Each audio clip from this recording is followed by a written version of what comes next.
Don't you love seeing my face? If you don't already know who I am, my name's Morgan. I'm an ex-emo teen, and today I thought we would sit down and have a nice little chat. I recently, unfortunately, had a very close family member take a nice little grippy sock vacation, and a lot of that kind of just got me thinking about my own mental health and about my own struggles growing up. I thought that maybe coming on here and just talking about some of that stuff could potentially help somebody. Every teenager's worst nightmare is high school. I feel like it was for me. High school and middle school really were, I feel, kind of a struggle, but I feel like they're kind of a struggle for everybody. You're kind of in that weird, I'm trying to figure out who I am, I'm trying to figure out what I like, but I want to fit in with everybody else as well. For me especially, a lot of you know that I used to be super into emo bands. I was peak emo kid, okay? If you know, you know. I was obsessed with Panic at the Disco throughout middle school, which then eventually went into other bands. Pierce the Veil, Black Veil Brides was another really, really big one, especially towards the end of middle school, beginning of high school, and then later into it, Motionless in White, all of that kind of stuff. Obviously, as any other emo kid probably did, during those times, I looked to the music for comfort.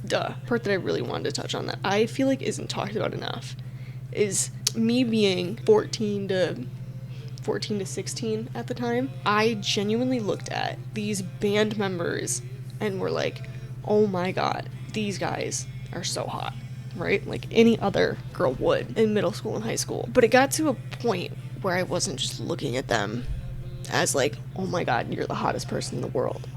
It was, I need to look like that. I feel like that's not talked about enough. When you're in such a moldable age, right? And you're seeing your favorite singer, guitarist, whatever, they're super fucking ripped, have fucking abs and a flat stomach and are super skinny. Who wouldn't want that, right? I sure as hell did. And for whatever reason, I wasn't looking at women or girls and being like, their bodies are beautiful. I was looking at the people I idolized, who were all guys at the time, and were like, I need to look like that. I need to be as skinny as that, when that's not how the female body works, which then got me into a bad place of mind of, almost an eating disorder type thought of, oh, if I only eat this and this, I'll lose weight. This was probably freshman through sophomore year. I wasn't even chubby. That was the problem. I was not a chubby kid. The most I ever weighed was probably 115 pounds in 8th grade. By the time I was a sophomore in high school, I was bordering on 90. That's a problem, because I didn't have any good female idols per se that I idolized. It was always a struggle for me. If anybody else is in that same boat, I really want you to know that's not realistic as a woman to look like these band members. You're gonna have curves. You're gonna have belly fat, and that's okay. You're supposed to. I wish somebody would have told me that. Along with idolizing these band members, I've done my fair share of idolizing shitty fucking people. If you know me, you know one of my biggest idols back in the day was a shitty fucking person and became a shitty fucking person. And he still is a shitty fucking person. I should not have been doing that. But I was just oh, he's hot. I think he's hot. Which is not okay. I'm gonna apologize for that right now. I'm sorry for idolizing a shitty fucking person who I will not name. But it was getting to the point where I was idolizing him and ruining friendships over it, which was fucking stupid. He's never gonna know that I existed. Or that I exist.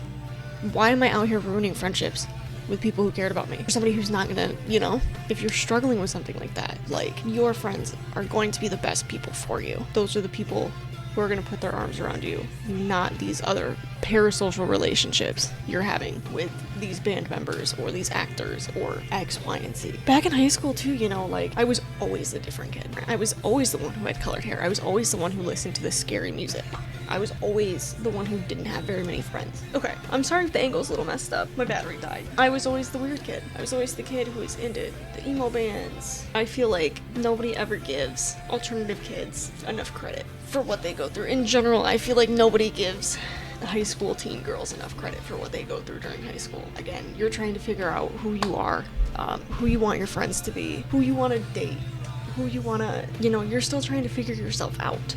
It was hard enough for me when I went through high school a few years ago, seeing what's on social media nowadays too, seeing, hey, you should look this way, or, when I was idolizing those guys who I would never look like, because I'm a female. My body's not going to do that. That is just so hard to go through as a teenage girl, because it's your first time in life. You know, it's everybody's first time being in high school. There's no rule book. There's nothing like that.